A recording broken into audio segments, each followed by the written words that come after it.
আজি মোক যেহেতুকে কম সময়ৰ ভিতৰত ক'ব দিছে, মই কথা আজি নকওঁ। সকলোকে লগ পাম, খালি এটা কথা মই কৈছোঁ, মৰ্নিং শ্ব'জ দ্য ডে।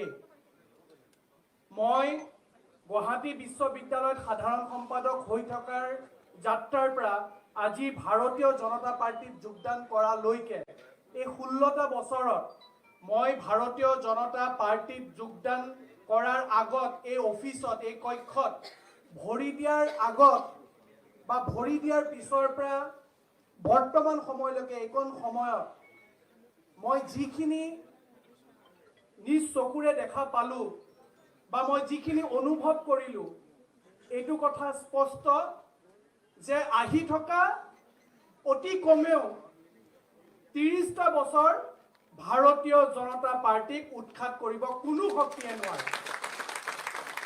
ভাৰতীয় জনতা পাৰ্টি মাননীয় মুখ্যমন্ত্ৰী ডাঙৰীয়াৰ যি সবল নেতৃত্ব আৰু পাৰ্টিত যি সবল নেতৃত্ব আমাৰ দিলীপ শইকীয়া ডাঙৰীয়াই দিছে, ডক্টৰ APJ আব্দুল কালাম ডাঙৰীয়া এটা কথা কৈছিলে, when you will touch the cloud of the sky, then only you will be able to touch the roof of your home. আমি আকাশৰ ডাৱৰ চুবলৈ যেতিয়া চেষ্টা কৰোঁ, আমি ঘৰৰ মুধচ বা চিলিংখন চুব পাৰোঁ, কিন্তু মাননীয় মুখ্যমন্ত্ৰী ডক্টৰ হিমন্ত বিশ্ব শৰ্মা ডাঙৰীয়াই ইতিমধ্যে ঘৰৰ মুধচ চুবলৈ বাকী নাই, তেওঁ আকাশৰ ডাৱৰ চুবলৈ সক্ষম হৈছে। আজি শেষত ভাৰতীয় জনতা পাৰ্টিত বৰ্তমান সময় পৰ্যায়লৈকে স্থাপিত হোৱাৰ পৰা বৰ্তমান পৰ্যায়লৈকে যিসকল ব্যক্তিয়ে ত্যাগ স্বীকাৰ কৰি ভাৰতীয় জনতা পাৰ্টিৰ ভাল দিন আনিলে, ভাৰতীয় জনতা পাৰ্টিক অসমৰ ভাৰতৰ মাজত একাগ্ৰতাৰে আগুৱাই নিলে, মই প্ৰত্যেকজন ভাৰতীয় জনতা পাৰ্টিৰ কাৰ্যকৰ্তাক মই ইয়াৰ পৰা সেৱা জনাইছোঁ, যিসকলে আজি ভাৰতীয় জনতা পাৰ্টিক এই পৰ্যায়লৈ আনিলে। আজি প্ৰথম দিন, অনাগত দিনত সকলোৰে দিহা পৰামৰ্শত আৰু সকলোৰে আশীৰ্বাদত আগুৱাই যোৱাৰ প্ৰতিশ্ৰুতিৰে অসমক, আই মাতৃ অসমক, ভাৰতক নিজৰ জেগাত কাম কৰি ৰাজ্যখনক আগুৱাই লৈ যোৱাৰ প্ৰতিশ্ৰুতিৰে মই মোৰ ভাষণ সমাপ্ত কৰিছোঁ। ধন্যবাদ। জয় আই অসম।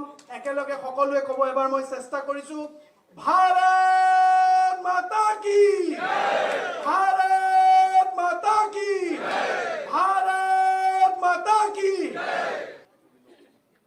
আজি মোক যেহেতুকে কম সময়ৰ ভিতৰত ক'ব দিছে, মই কথা আজি নকওঁ। সকলোকে লগ পাম, খালি এটা কথা মই কৈছোঁ, মৰ্নিং শ্ব'জ দ্য ডে। মই গুৱাহাটী বিশ্ববিদ্যালয়ত সাধাৰণ সম্পাদক হৈ থকাৰ যাত্ৰাৰ পৰা আজি ভাৰতীয় জনতা পাৰ্টিত যোগদান কৰালৈকে এই 16টা বছৰত মই ভাৰতীয় জনতা পাৰ্টিত যোগদান কৰাৰ আগত এই অফিচত, এই কক্ষত ভৰি দিয়াৰ আগত বা ভৰি দিয়াৰ পিছৰ পৰা বৰ্তমান সময়লৈকে এইকণ সময়ত মই যিখিনি নিজ চকুৰে দেখা পালোঁ বা মই যিখিনি অনুভৱ কৰিলোঁ, এইটো কথা স্পষ্ট যে আহি থকা অতি কমেও 30টা বছৰ ভাৰতীয় জনতা পাৰ্টিক উৎখাত কৰিব কোনো শক্তিয়ে নোৱাৰে। ভাৰতীয় জনতা পাৰ্টি মাননীয় মুখ্যমন্ত্ৰী ডাঙৰীয়াৰ যি সবল নেতৃত্ব আৰু পাৰ্টিত যি সবল নেতৃত্ব আমাৰ দিলীপ শইকীয়া ডাঙৰীয়াই দিছে, ডক্টৰ APJ আব্দুল কালাম ডাঙৰীয়া এটা কথা কৈছিলে, when you will touch the cloud of the sky, then only you will be able to touch the roof of your home. আমি আকাশৰ ডাৱৰ চুবলৈ যেতিয়া চেষ্টা কৰোঁ, আমি ঘৰৰ মুধচ বা চিলিংখন চুব পাৰোঁ, কিন্তু মাননীয় মুখ্যমন্ত্ৰী ডক্টৰ হিমন্ত বিশ্ব শৰ্মা ডাঙৰীয়াই ইতিমধ্যে ঘৰৰ মুধচ চুবলৈ বাকী নাই, তেওঁ আকাশৰ ডাৱৰ চুবলৈ সক্ষম হৈছে।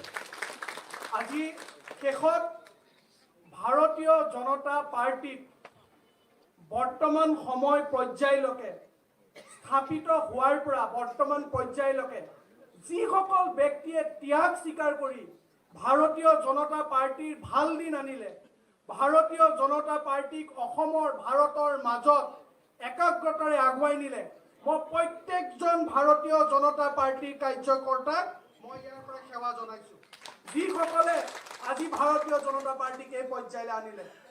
আজি প্ৰথম দিন, অনাগত দিনত সকলোৰে দিহা পৰামৰ্শত আৰু সকলোৰে আশীৰ্বাদত আগুৱাই যোৱাৰ প্ৰতিশ্ৰুতিৰে অসমক, আই মাতৃ অসমক, ভাৰতক নিজৰ জেগাত কাম কৰি ৰাজ্যখনক আগুৱাই লৈ যোৱাৰ প্ৰতিশ্ৰুতিৰে মই মোৰ ভাষণ সমাপ্ত কৰিছোঁ। ধন্যবাদ। জয় আই অসম। একেলগে সকলোৱে ক'ব, এবাৰ মই চেষ্টা কৰিছোঁ। ভাৰত